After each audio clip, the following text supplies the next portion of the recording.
সাত সকালে সূর্য উঠল পূবে, পাখিদের কলতানে সুর বাজে ভৈরবে। সাত সকালে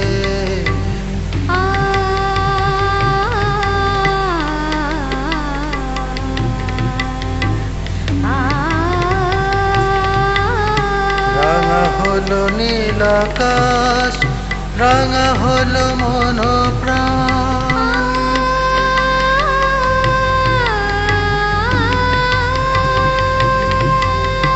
রাঙা হলো নীল আকাশ, রাঙা হলো মন প্রাণ।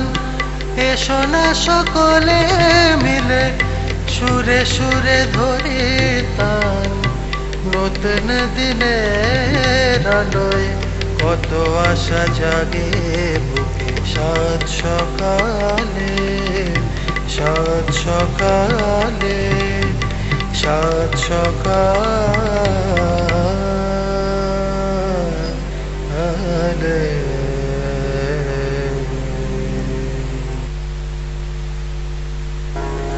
নমস্কার, সুপ্রভাত।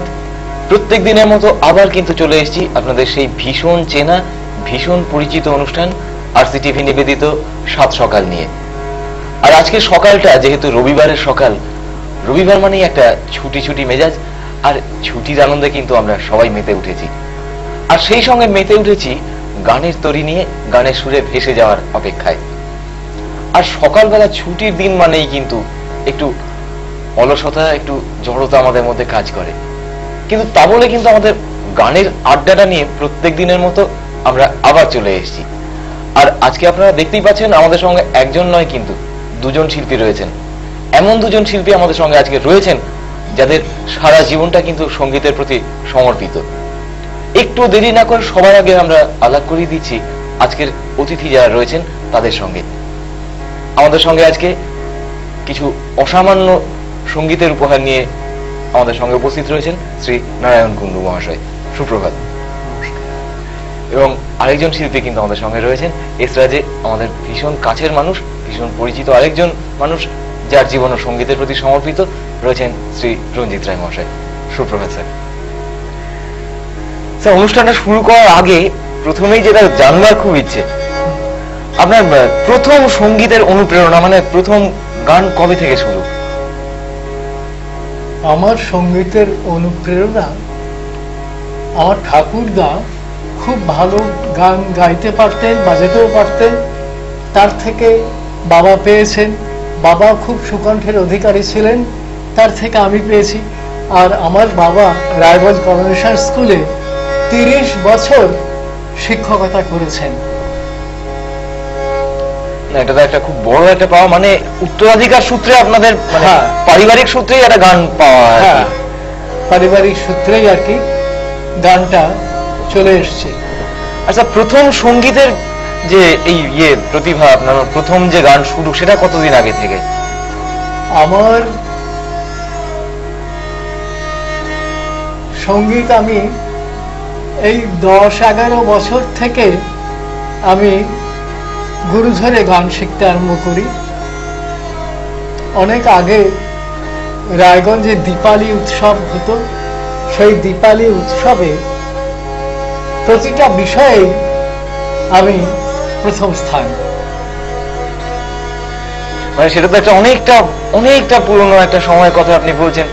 তারপর থেকে অনেক দিন ধরে আপনি গানের চর্চা করে আসছেন, আপনার হাত ধরে অনেকে সঙ্গীত জগতে এসেছেন, অনেকে এসেছেন। এবং সত্যি কথা বলতে কি,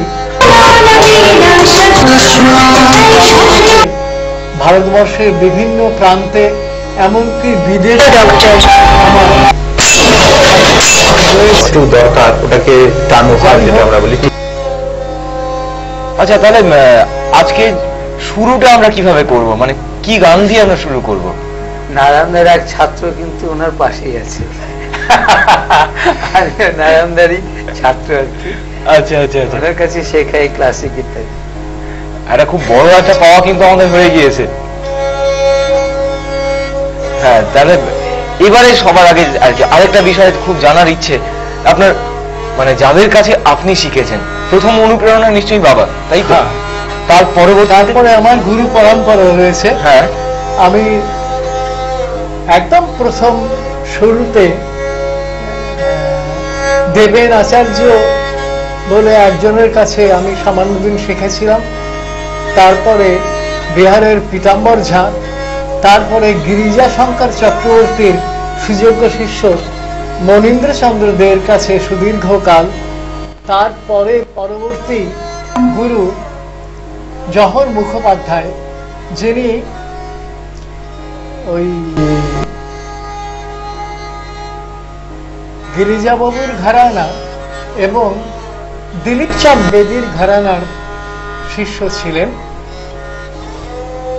তারপর থেকে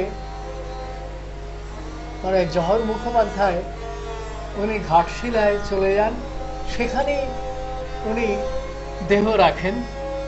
যাই হোক, গুরুহারা হয়ে গেলাম। তখন আমি আমার জীবনের শেষ গুরু ঈশ্বর চিন্ময় লাহিড়ী, যার কাছে আমি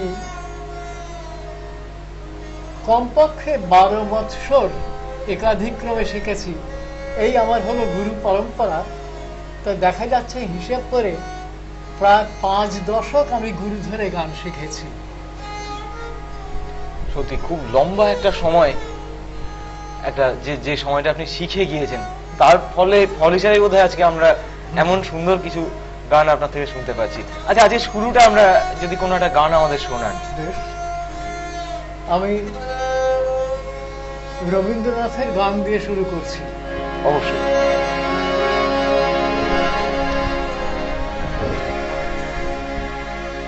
কান্তনা